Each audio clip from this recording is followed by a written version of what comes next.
Hi, and welcome to this recording of the MarketerM8 workshops. This week we're covering workflows and automations. My name is Julian Mills and I'm joined by Atticus Mills. And shortly we'll be starting the presentation where we'll be first giving you an update on the recent additions and improvements in the workflow builder, and then going in and giving our users a grounding and introduction to how to build workflows for themselves. To work in the automations and workflows, you'll scroll down the black menu on the left and you'll see automation. Um, I'll just move out of the way. Yeah. So when you're in the automation section, you come to your list of workflows. Now, one of the recent updates, as I mentioned in the news, is to be able to have smart lists. Okay. So you'll see from mine here, uh, I've got pages and pages of workflows here. Prior to recently, I was able to organize them into folders. You can see here to folders, which is great. And I was using that to effectively build a little suite of workflows that ultimately became like a mini campaign. So you might use two or three or more workflows in sync integrated to create like a campaign. But now we've now got these smart lists.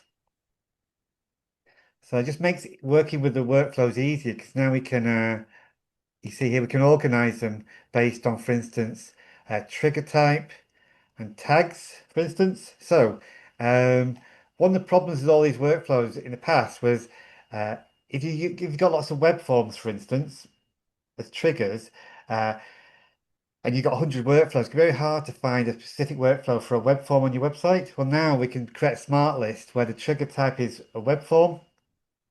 And so we'd have straight away we could come to a list of all the workflows that are triggered by a web form. Equally, another one is tags.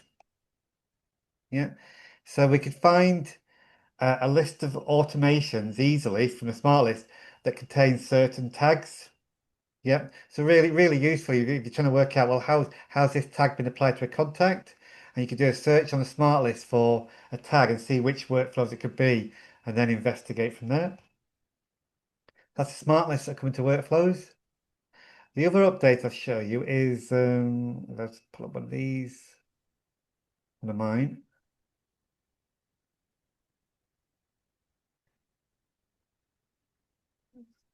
I just pulled up one random there, yeah. So a recent update is the enrollment history and the execution logs. So these are really useful here for troubleshooting. So if one of your workflows is doing something unexpected, yeah, you can find if you find the contact who was affected, and using the enrollment history and the execution logs, you can really drill down and troubleshoot any like bugs you've got in your workflow. You see there's all the things that happened to Philip Riley there. So you can see the details. So sometimes, for instance, an email's not gone out maybe, and you'll see it's errored out.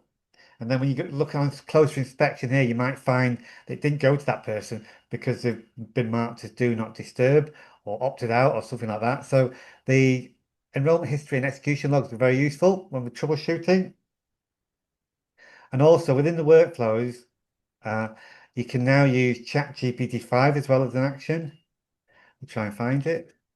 Yeah, come on, it's under now, Atticus. There you go.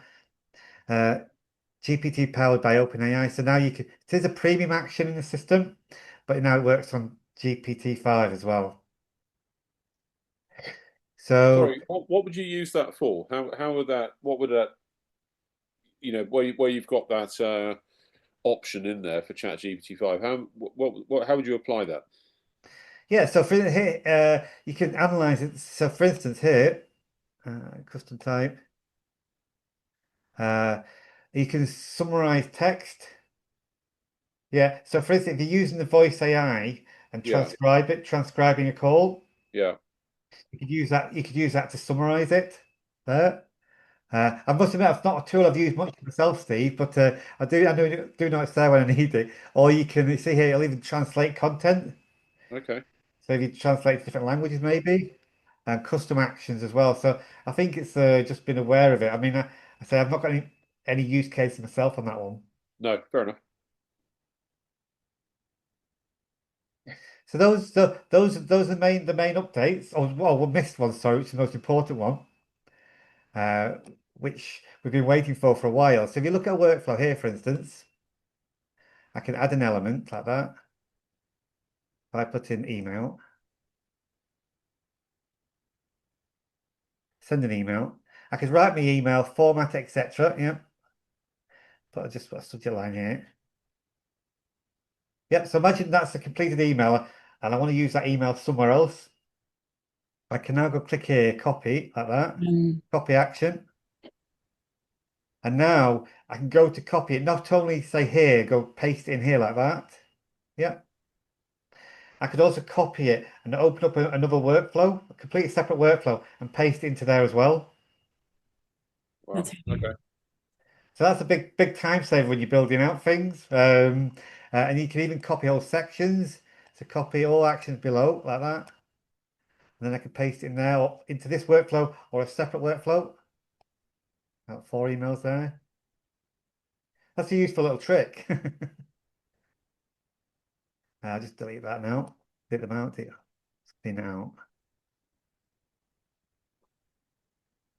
There you go. Okay, so getting back to then, so for those that are new to building workflows, I'll just take you through a nice, simple workflow um, that most people sort of should be familiar with the concept of, and then we can build a simple one, and then we can look at some more advanced ones later on. So, a useful example I often use is imagine you've got a contact us form on your website.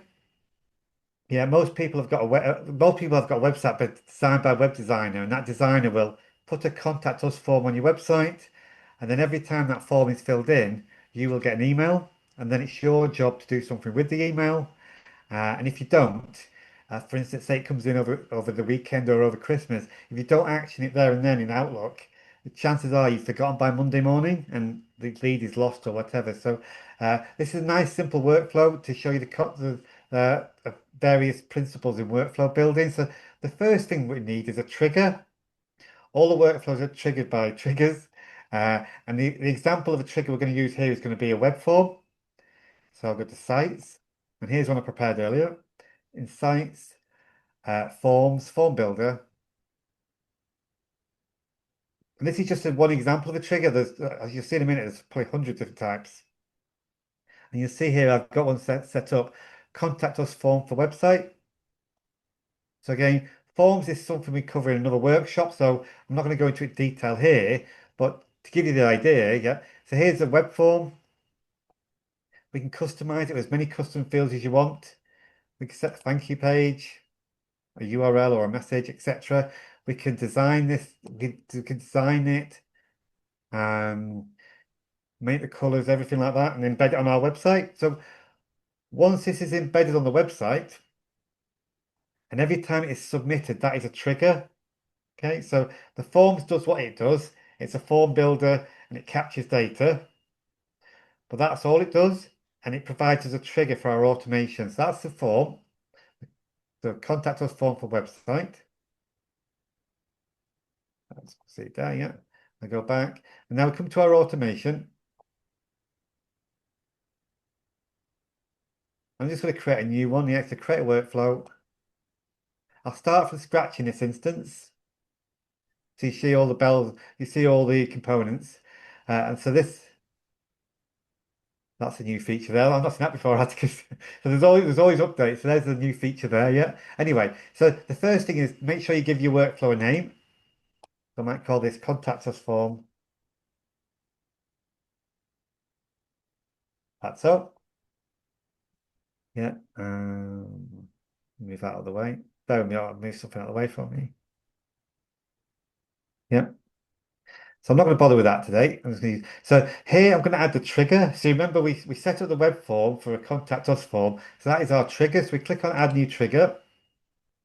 And you see here we've got a list of triggers as long as your arm. We'll go into those later on. But the one we want to look at today to start is a web form. If I type in form, we want the form submitted. Yeah, so we're not using a Facebook lead form or a TikTok or a LinkedIn advertising lead form. We're just using a standard web form in the system. Click on the form. And to finish it off, we need to make sure we use filters. So we're specific on the form in question. Click on filters. The form is, and you'll see here, Julian Mills website contact us form. That is a trigger set up now. So every time that form we looked at before, the website contact us form is filled in, that's going to be our trigger. Form submitted. So I would always give it a name as well, make it more obvious. So website contact us form submitted, like that. And that's the trigger setups. Okay, so now we're ready to go. And then it comes down to now, we can now put our marketing cap on and decide what marketing we want to have happen. So for instance, so we just imagine now, someone's just filled that form in, what happens next? It's always a case of what happens next. So let's send them an email, say thank you for your inquiry. So again, when I click on the plus sign here, let me take those out again. There again. When I click on the plus sign, this gives me another menu of all the actions. Again, you can see how many there are. There's an awful lot. Lot of toys to play with here. And again, this keep it nice and simple for this one. So you see here, I should see it here. If I look, scroll down, I can find it, send an email, or I can just type in email. I can send an email.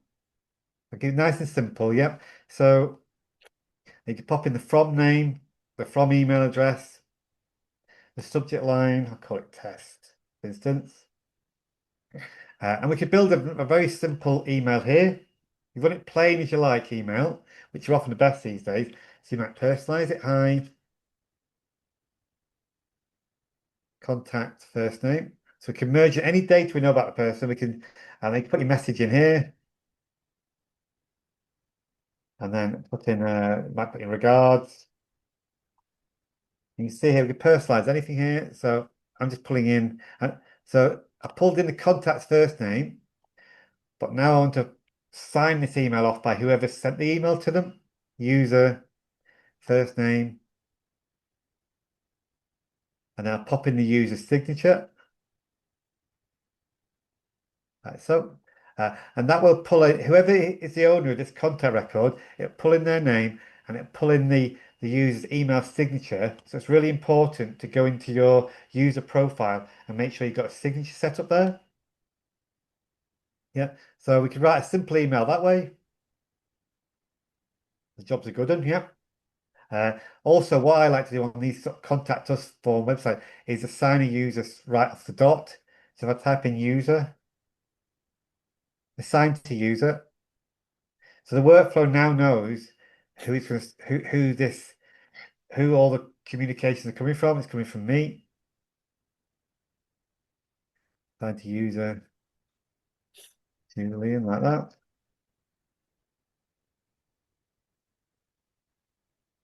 Just going to send him a welcome email. I put in here, action a welcome email.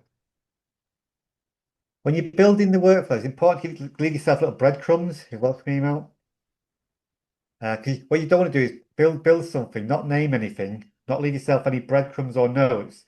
And then in 6 months' time, you come back in and then you spend like an hour or two trying to work out what you were thinking.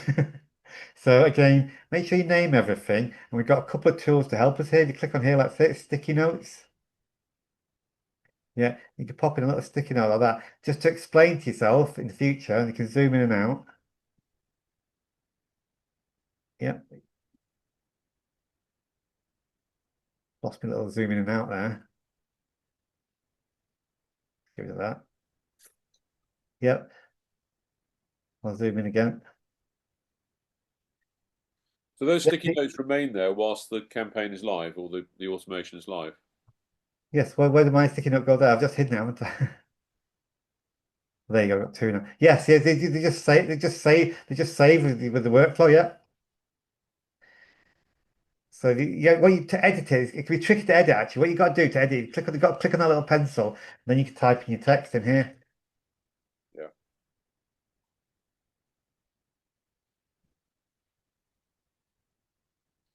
Yeah, the more breadcrumbs, the easier you'll find it 6 at a time and you're trying to work out what the heck was I thinking, aren't they? Yeah, so you can build a little note, post-it notes there. You can hide the notes, you can show the notes. Yeah. There's other types of notes as well, which I've not really. You can have notes down the left-hand side here if you want, but I tend to use sticky notes. Just, I'll just hide the notes again. Yeah, zoom in again like that. So now someone's submitted the form. We've signed me as a user for that new contact. We send an email that's coming from me, and then we might want to tag them to say they came from the website. So you might add a tag. So type in tag, add contact tag, choose a tag, whatever tag, or create a new tag. Just start typing. You create a new tag. Yeah, so you can add a tag there. Go back, cancel that. Yeah, so you can add a tag there. You can do anything. You can do anything. Another one, a really useful one is internal notification. So send an internal notification. So what we could do is we could we've got an email. Yeah. Uh, we could send a notification via the mobile app to all users. So it's really important to make sure you install the Lead Connector mobile app. So we can send all the users a notification or a specific user a notification or ping on the mobile app. We can send a SMS if you've got a phone number in the system.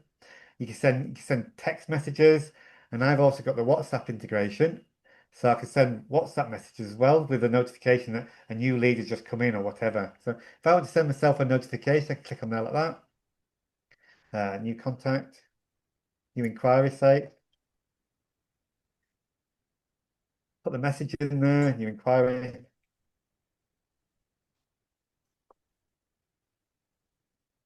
and you might merge in the inquiry's name, contact's full name, phone number, and all the rest of it. Yeah. And because this is an internal notification on the mobile app, when I go to the mobile app and open up that note, I can then a notification. I can then point it in certain directions, go straight to the contact record on the mobile app, the conversation that's going on in the mobile app, or the opportunity record. Go to contact, and here's where I can select who I want to send this to. All users of the system, or just a particular user, maybe just me, like that. So that's the internal notification, which is really useful. And it really is a case of just building it out and knowing what's possible here. So because we'll look at the actions and the triggers shortly, but another useful one is to create an opportunity for the sales pipeline. Click in here, type in opportunity. I can here create an opportunity in the new opportunity builder. So again, I could drop the contact straight into a sales pipeline so that when I come in on Monday morning, I'm not fishing about in my Outlook looking for the inquiry that came on Saturday night. It's stacked up already in my sales pipeline waiting for me. I might put it into this one here, like that one, as a new inquiry. So I'll set the name of the pipeline stage, new inquiry. So that's a very simple rather workflow to get us started. Any questions so far? You okay? No, Still it's no good. questions yet? Okay, I shall carry on then. Nothing in the chat there, Atticus. No, nothing in the chat. Okay. So the next one I want to look at then is we'll look at the types of triggers we've got available. Because with all the triggers we've got available and all the actions, it's infinite what you can build here. It's like having a giant box of Lego of all different shapes, colors, and sizes, and being able to build what you want. So in automation terms. So I'll show you all the triggers here. And you can see here, so for instance, when a contact is created, we could trigger. So anytime someone new comes onto your list, you could trigger automation. A contact tag being added or removed could be a trigger. Custom date reminders. So maybe you store somebody's anniversary date of that could be a trigger every year. I mean, notes been added, task reminders, task completed. If you're measuring the contact's engagement, if they're opening emails, filling forms in, if you're measuring their engagement, you can trigger based on the engagement. Uh, Inbound webhooks. So a webhook is a way of transferring data between different softwares. Okay, so here, for instance, you might have a third-party system taking bookings for something, and every time a booking comes into that system, it fires off a webhook, which is like a little packet of information, and fires into HighLevel, and then that can trigger to create a contact, and then any follow-up automation.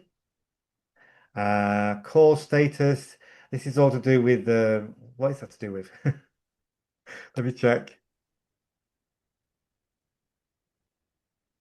So call status, I believe that is to do.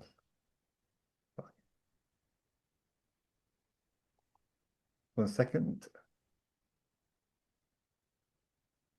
Yeah, so call status. If you've got a sales team where they're logging their calls, making outbound calls, if they say, "Oh, the caller was engaged or busy, couldn't take the call," that can be a trigger for the automation. So if they try and call somebody and it was engaged, they can mark the call as they're engaged, and it could trigger an automation to say send them an email saying, "I just tried to call," something like that.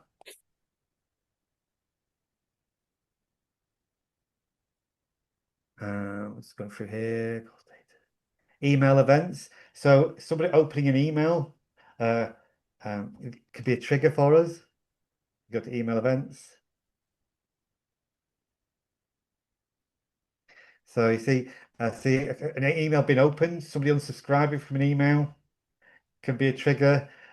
Clicking anything in an email could be a trigger. So I can trigger off of that.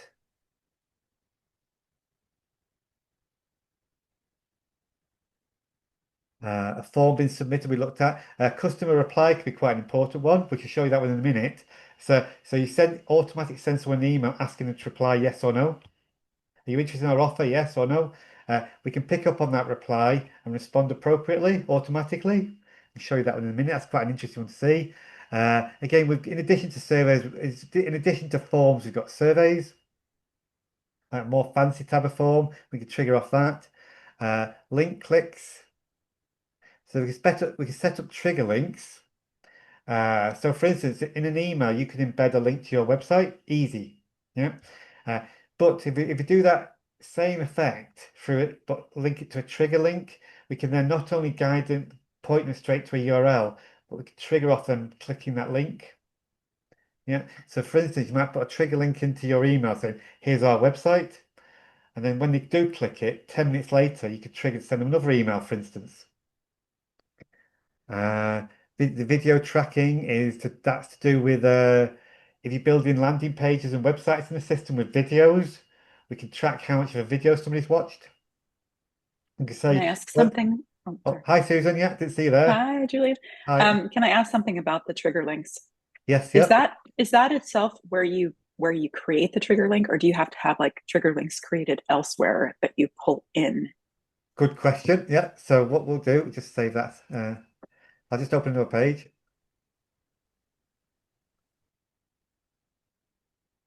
So the trigger links are separate to workflows where we set them up.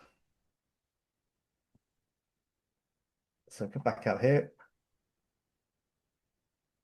You go to I think it's in science or marketing. Okay, so you go to marketing, see trigger links here.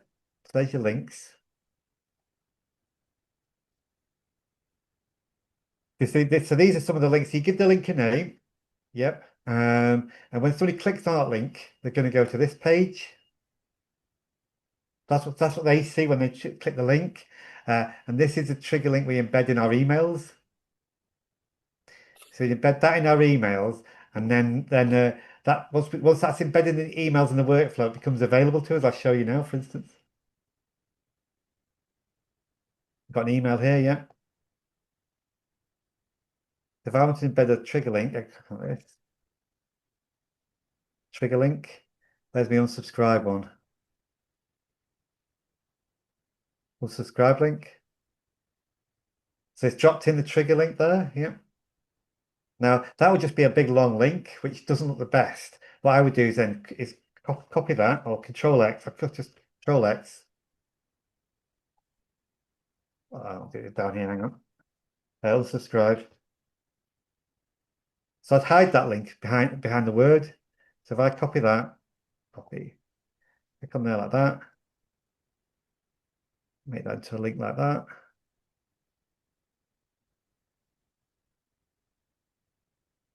It doesn't make a difference in this case, that one. So, yeah, so then I don't need that now. So that would just result in just a long, huge, like 50 character link in there, but now I've hidden it behind the unsubscribe there. Okay, so you could actually pre-populate those and make them, sort of brainstorm a list of handy links that you'll use again and again. Yeah. Exactly, yeah, Pre-populate them. yeah, yeah. Okay, Yeah. gotcha. So that's putting the trigger link into the email here, yeah.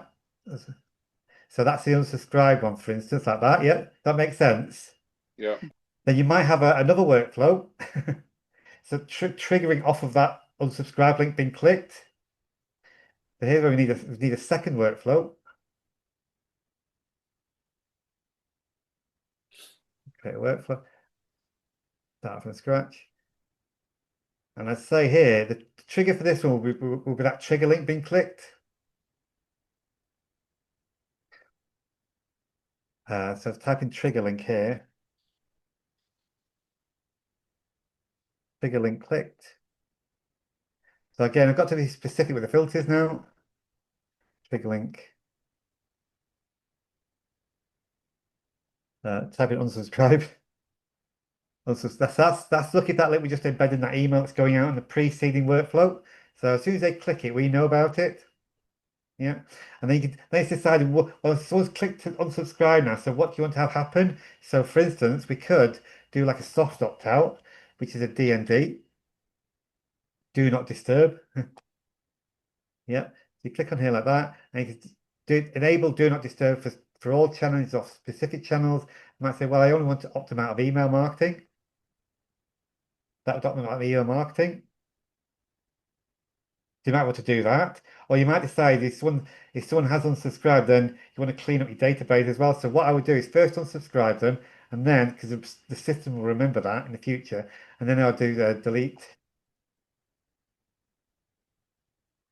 contact for that, for instance.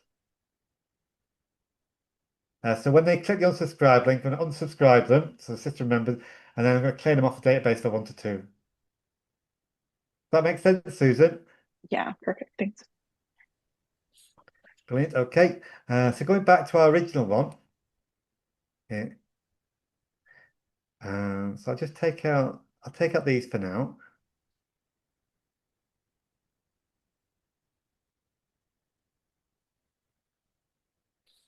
So you see here now, we've got a unsubscribe link.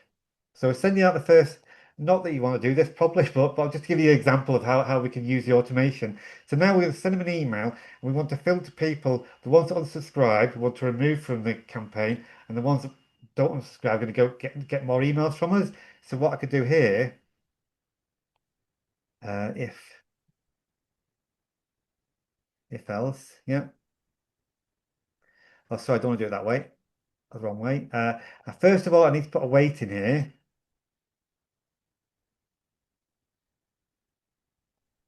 Just bear with me here because I'm going off a bit off piste here and just making us go along a bit. Um, um, Trigger link clicked. Okay, select the trigger. So type it on subscribe there. Or was not going to give it to me?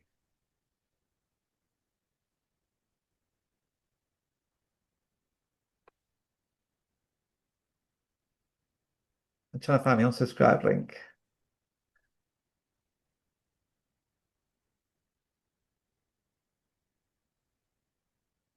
So there we go. Okay. So what we've got, I'll put a timeout here. So I might put a day, 1 day. I'll show you that. Wait 1 day.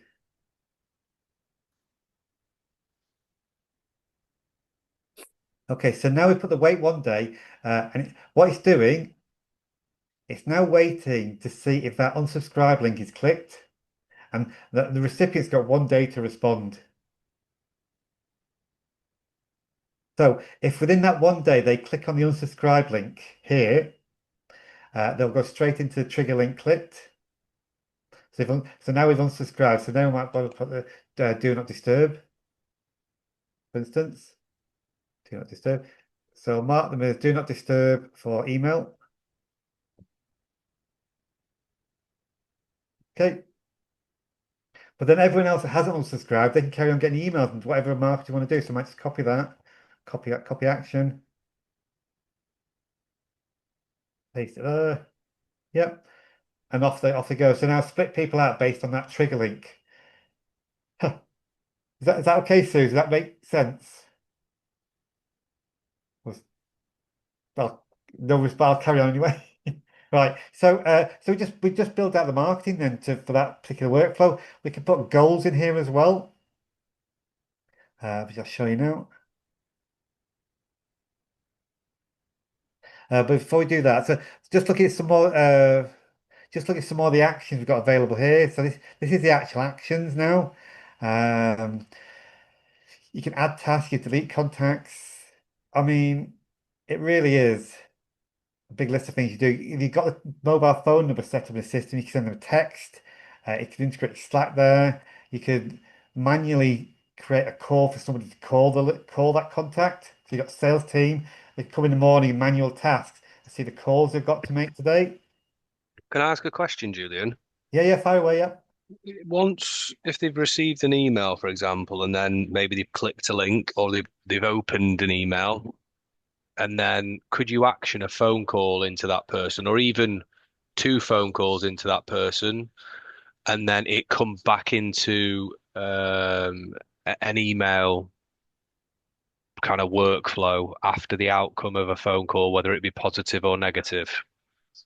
Yes, we could do that. Yes, yeah. Because what So I'm thinking is like someone might click on a link, but they don't do anything. Then you yeah, want to give them like 2 or 3 phone calls. Then you want to yeah, bring them back into like an email um, workflow.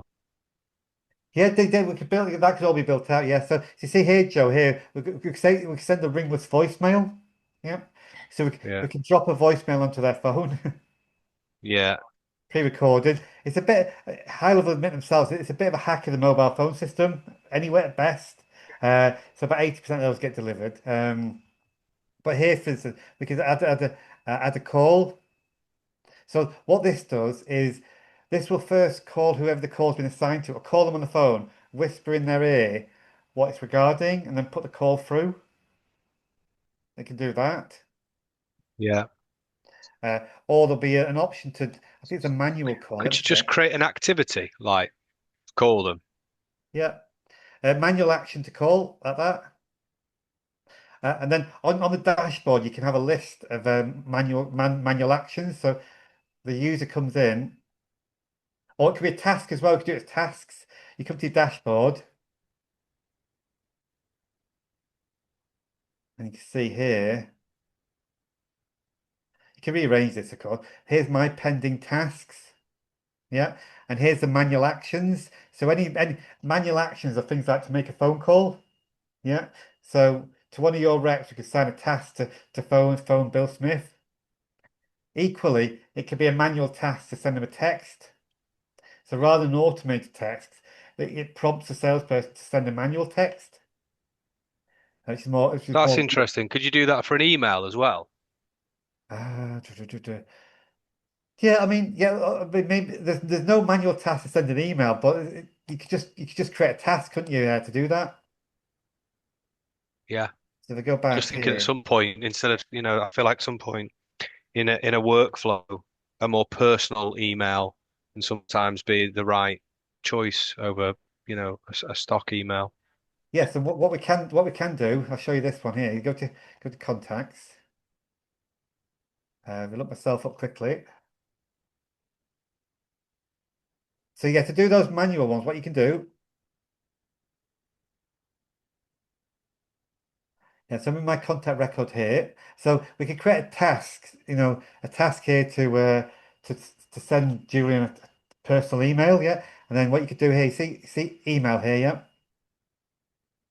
And then we've got snippets, insert snippet. So these are all like email templates, snippets. So I could very quickly just write an email here like that. So it's a per and then whoever's sending the email could personalize it a little bit, but they've got a template to work on. Yeah, Do it that way. Is that okay, Joe? yeah, cool. Yeah. Uh, so that's a manual call. Back out here.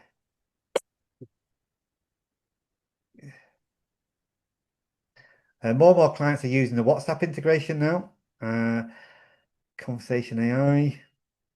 So conversation AI, it can sort of personalize emails on the fly. Automated emails can be personalized based on what you know about somebody. Um, integrate, it can send messages via Facebook, Messenger, and Instagram. Okay, so you can have a trigger where somebody leaves a comment on your Instagram page or a post. And I've had some clients doing this where they'll say, reply to comment below with the word enter to enter the competition. Uh, and then we can trigger, we've got a trigger can be a comment received on post, I think, whatever it's called, comment on a post on Facebook or Instagram. It triggers, and the first we do is we filter on the text. If the text contains the word enter, then they go down one track, and then we could drop them into a spreadsheet, for instance, as an entry into a competition. So we can do some automation on the social media though as well. Again, if somebody replies to a text that we send out through the system, again, the system can pick up on the reply to text, and based on what they said, we can filter it and do things like that.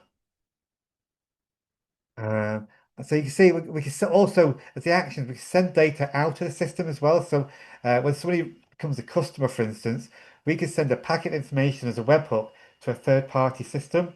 So it's a way of connecting the two softwares together.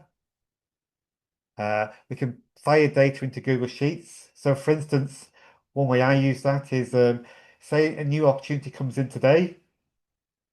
I could create a row on a spreadsheet to say Julian Mills became inquired on the 30th of September. Now later on, I become a customer. When I become a customer, I could update that same row to now say Julian Mills inquired on the 30th of September and then became a customer on the 1st of December. You could do things like that. Um, we can do split testing. Here's a goal event that can be quite important. But see, so for instance here, so doing all this marketing, we can put a goal at the bottom. Goal event. And we can pick up what type of event that's going to be. Pick up steps, wait for. So this one is looking for goal of an email being opened. So you say, okay, when when any email is opened in this sequence, trigger something else to happen.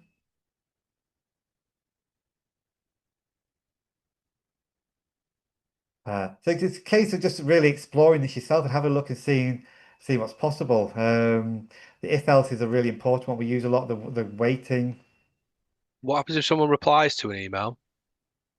Yeah, we could do that. Yep. So what we do it. So we're sending an email here. Yep. Okay, we start with a wait. Wait. Then normally a wait is like maybe wait one day like that. Yep, that's a normal sort of wait. We could change that though and change that to a contact reply. Yep. So you see, they've got the first email above there. So it's waiting. I've got two emails with the same name, yeah. But it's waiting for a reply to either of those two emails. So in the preceding part of the workflow, there's two emails, just have to have the same name. If they wait, if they reply to any of those emails, we know about it. And I've given them one day to reply. So within that day, if they reply, they go down this track. If they don't reply, I can put the automatic go down this track where we can send them a reminder. Hey, did you see my email yesterday? Yeah. Yeah. Then they would get even more sophisticated. So at this point, we might be asking them in this email, are you interested in our offer? Yep. As simple as that. Please reply. Yep. So no clicking involved, no buttons, no forms, just asking them, are you interested in our offer? Just reply, let us know. And we can put in here an if else. If else. Like that. And here, so this is yes, I'm interested. Like that, yeah. So here we go here. We go to contact reply. Intent type is positive.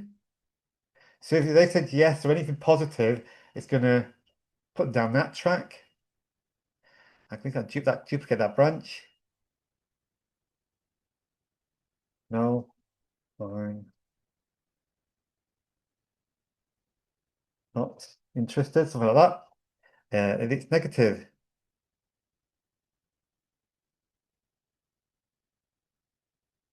oops. So you see how we're starting to build a little tree now here. So what's happening now, just to guide you through, yeah? So someone's filling in the contact us form. It's been assigned to me and they're getting a welcome email. We're now asking them, would you like to unsubscribe? Not that you do this in real life, of course, but we're saying here, click on this link to unsubscribe. If they do unsubscribe,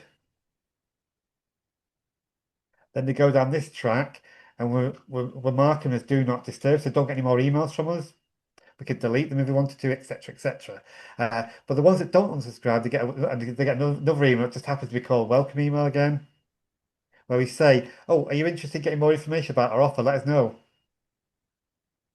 The ones that then the ones that reply go down this track. The ones that don't reply could get a reminder email. Hey, did you see my email yesterday? We can feed them back in when they reply to that one. But the ones that reply, if they said, yes, I'm interested, then they could go down this track and you might create an opportunity. You might create a manual call for someone to call them. Yeah. Or what you know, before, like you said, Joe, yeah. So it could be a manual call or a task to call them or send them an email or whatever. The ones that say, no, I'm not interested, then you could leave it at that or say, would you be interested in something else then? But it's just thinking through your marketing and just what happens. It's always what happens next, what needs to happen next, and you can always. It's not a case of just simply sending 3 emails in a row. You can really build out the whole marketing as creative as you like. Uh, I've got about 13 minutes left, guys. I've been rattling on there. So, any more questions? Yeah, so Julian, a scenario I've got is a client has a range of products, and if they, what I want to do is be able to, if they were sent out the general email and then they click onto one of those products, I guess the trigger link would then be to set up a new workflow. So they then receive a series of emails about that particular product. And is there a way then of stopping them receiving further emails from the original campaign? How do you stop them getting further emails, but they start to get the other emails product related? Yep. So it's just about thinking. So you might have a second workflow which triggering on the trigger link. Yeah, so it Yeah, triggers when yeah, they express an interest in product A. yeah. And that first thing that second workflow could do, there'll be an action here. Remove, Remove. remove from workflow. Right, got you. So the second workflow triggers, and the first thing it does, it stops the Uh, original workflow for that person. Perfect. Yeah, That's that's one way of doing it. yeah, That's the way I often do it. But then you've got the goal that I mentioned before. You type in goal as well. No alternative way, I think. Type in goal event. Let's try set type a goal. So you click the trigger link there. So you could do it from this way as well. So when they click a trigger link, then you yeah. just move them to the goal and end this workflow. So if I type in trigger link, if I put in the unsubscribe one again,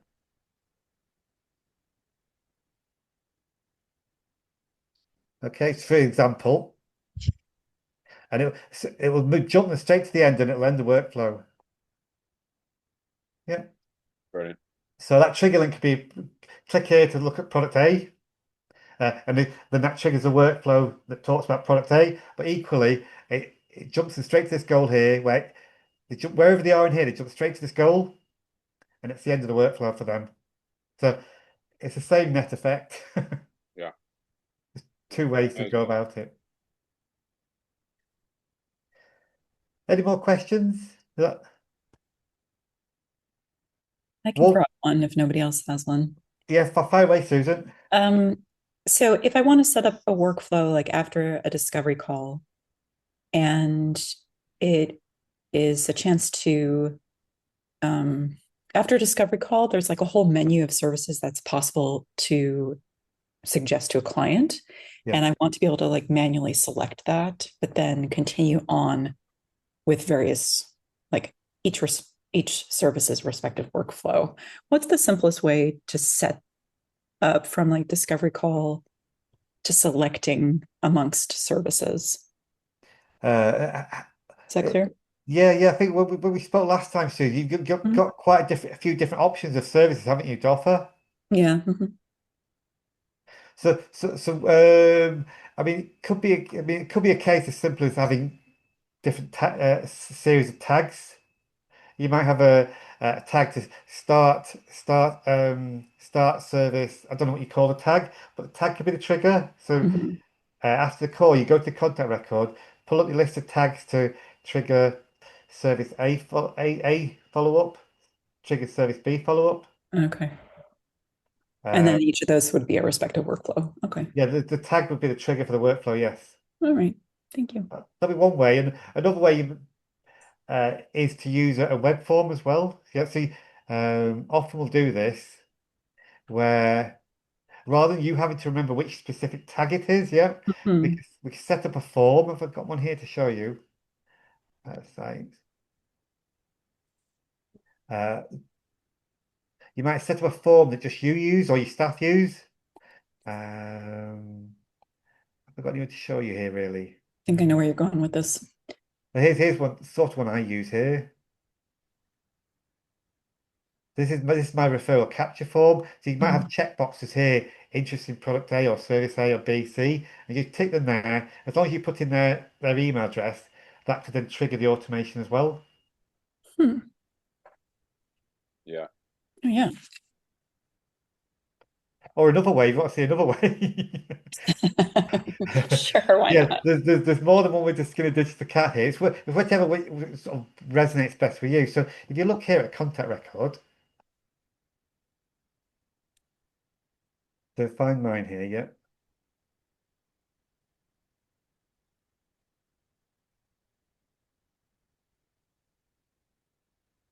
We can have custom fields as well. So you see, so these are like folders of custom fields, yeah. So you might Hmm. have a folder of custom field called services available or services offered. Yeah, so it might be custom field like that, where you've got they might have checkboxes, yes, no's, and things like that, yeah. So you might build a little thing of services available as a custom field, and then we the trigger would be when that field is updated. So the workflow trigger could be when that field is updated, it triggers. Yeah. So you could have a simple yes, no option here. Yes, they're interested in WS subscription. When it's flagged as yes, that could be a trigger, triggers a workflow that then starts a follow up. Hmm. It's another way of doing it. Yeah, It's just creative. Sorry. I think that's really useful. This one of these clients I've got, they're starting a new salesperson, and they want to get all the sales people using the same, having a form, so they make sure they all ask the same questions. And when they go and meet a client, so if they answer that question with product X or whatever, that then in adding that to that form, that field, that could then trigger a series of emails about product X. Yes. So when we used to use Infusionsoft and Keep, we had in there what we called internal forms. Yeah, At the moment, anyway, we don't have those in HighLevel, but we do have folders of custom fields, and you say you can build up your little form there almost. yeah, Uh, choose all the options, and then based on combinations of options selected here, you can trigger a whole series of automations in the background. yeah. Hmm. Incredible. Yeah, Another dimension. But you can go to automations here. I'll show you how you do that. See here, to finish up on triggers as well. Great workflow. won't bother naming it or anything like that. See new trigger here. If you type in update, contact, I think it's contact changed. So contact changed, go to filters. You see here, if I look for one of my, these are all my custom fields here. There's one WS, wasn't there? Where is it? Got a few here. It's one of these ones. It's one of these ones we're looking at here. WS subscription. Yeah. Has changed. So it can be changed to anything or changed to specifically to and put a value in there like that. Yep. So you say, okay, whenever that field changes at all, anytime it changes, it saves that. Yeah. It's going to trigger. And then if you use if else, you can narrow it down even further. If else. So branch, that could be branch one. Yeah. And then they can say, okay, if the contact field, another WS one.